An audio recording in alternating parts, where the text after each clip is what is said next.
सभी भक्तजनों को जय श्री राधे, जय श्री कृष्णा।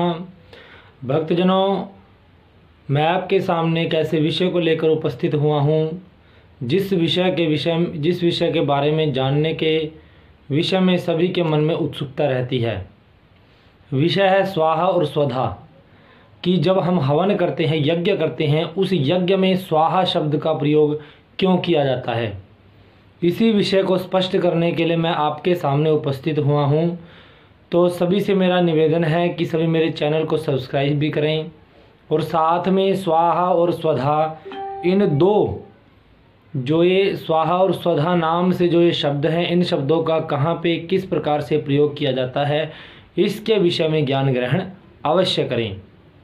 बोलो श्री कृष्णचंद्र महाराज की जय। अब हम अपने विषय को आरंभ करते हैं। जब हम किसी देवी देवता का हवन करते हैं तो आहुति के समय स्वाहा अथवा स्वधा शब्द का प्रयोग करते हैं। तो हमारे सामने और हमारे मन में कई बार प्रश्न आता है कि स्वाहा शब्द का प्रयोग क्यों किया जाता है।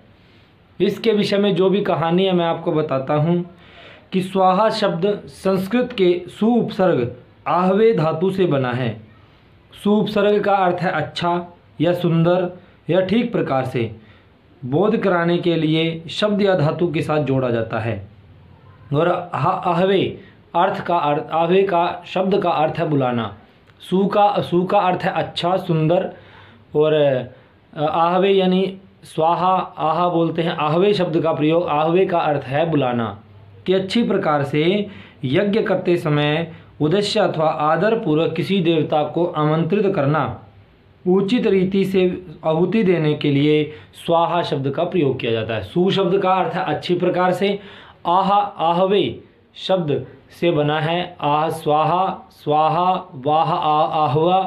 तो आहवे शब्द का अर्थ है बुलाना, अच्छी प्रकार से, आदर से जिसको हम बुलाते हैं, किसी देवी देवता को बुलाते हैं, तो स्वाहा शब्द का प्रयोग किया जाता है।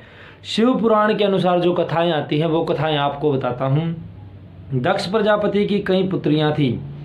उनमें से एक पुत्री का विवाह उन्होंने अग्नि देवता के साथ कर दिया और उनका नाम था स्वाहा, अर्थात अग्नि देवता की पत्नी का नाम स्वाहा है।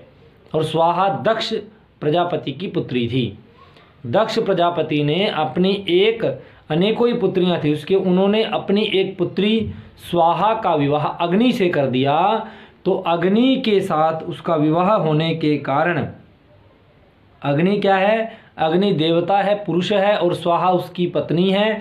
तो पुरुष को जब हम स्त्री के साथ मेल करवाते हैं, तो पुरुष का जब स्त्री के साथ मेल होता है तो हमें एक फल की प्राप्ति होती है। उसी प्रकार से जब अग्नि में आहुति दी जाती है, अग्नि पुरुष है और स्वाहा आहुति के रूप में, उसमें जो स्वाहा जिस देवता का आवाहन करके आहुति दी जाती है स्वाहा करके, तो उस स्वाहा से और अग्नि के योग से एक हमें फल प्राप्त होता है। जिस भी उद्देश्य को हम लेकर हवन करते हैं वो हमें फल प्राप्त होता है। तो इसलिए हम अग्नि का और स्वाहा का मेलन करते हैं, अर्थात पुरुष और स्त्री का, पति और पत्नी का मेलन किया जाता है। दक्ष ने अपनी एक अन्य पुत्री स्वधा का विवाह पितरों के साथ कर दिया।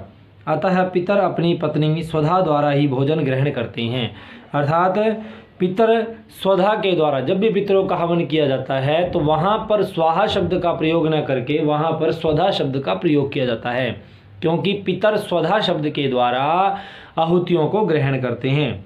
इसलिए पितरों को आहुति देने के लिए स्वाहा के स्थान पर स्वधा का उच्चारण किया जाता है। श्रीमद् भागवत के अनुसार ब्राह्मणों और क्षत्रियों के यज्ञों की हवि देवताओं तक नहीं पहुँचती, अतः वे सब ब्रह्मा के पास गए। ब्रह्मा उनके साथ श्री कृष्ण की शरण में पहुँचे। कृष्ण ने उन्हें प्रकृति की पूजा करने के लिए कहा। प्रकृति की कला ने प्रकट होकर उनसे वर मांगने को कहा। उन्होंने वर स्वरूप सदैव हवि प्राप्त करते रहने की इच्छा प्रकट की। उसने देवताओं को हवि मिलने के लिए आश्वस्त किया। वह स्वयं कृष्ण की आराधिका थी। प्रकृति की उस कला से कृष्ण ने कहा कि वह अग्नि की पत्नी स्वाहा होगी, उसी के माध्यम से देवता तृप्त हो जाएंगे। अग्नि ने वहां उपस्थित होकर उसका पानी ग्रहण किया, अर्थात अग्नि ने स्वाहा के साथ विवाह किया। स्वाहा के गर्भ से पावक, पवमान तथा शुचि नाम के पुत्र उत्पन्न हुए। इन तीनों से 45 प्रकार की अग्नि प्रकट हुई। वे ही पिता तथा पितामह सहित 49 अग्नि कहलाते हैं। तो सभी भक्तजनों मेरे चैनल को सब्सक्राइब भी करें। स्वाहा और स्वधा में मैंने आप सभी को अंतर बता दिया। बोलो जय श्री कृष्ण।